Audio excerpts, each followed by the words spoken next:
कामठी जिल्हा परिषद गटाच्या निवडणूक मतमोजणीला सुरुवात झाल्यानंतर कामठी जिल्हा परिषद गटामध्ये सुद्धा अधिकृत निकाल आपल्या हाती आले आहेत। या जिल्हा परिषद गटामध्ये राष्ट्रवादी काँग्रेसकडून नरसिंह पाटील यांच्या सुवैध पत्नी या निवडणुकी रिंगणात उतरल्या होत्या, तर भारतीय जनता पार्टीकडून विमल खताळ या निवडणूक रिंगणात उतरल्या होत्या। या निवडणूक रिंगणामध्ये कामठी जिल्हा परिषद गटामध्ये भारतीय जनता पक्षानं आघाडी मारल्याचं या ठिकाणी दिसून आलं आहे। भारतीय जनता पार्टीचे उमेदवार खताळ यांनी जवळपास 3000 ते 3200 मतांनी विजय मिळवल्याचं या ठिकाणी समजत आहे। तसेच कामठी जिल्हा परिषद गटातील दोन्ही पंचायत समिती गणामध्ये सुद्धा भाजपानं विजय मिळवला आहे।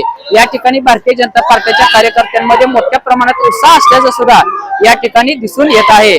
सध्या आता नुकतेच पोखरापूर जिल्हा परिषद गटाच्या मोजणीला सुरुवात होणार आहे।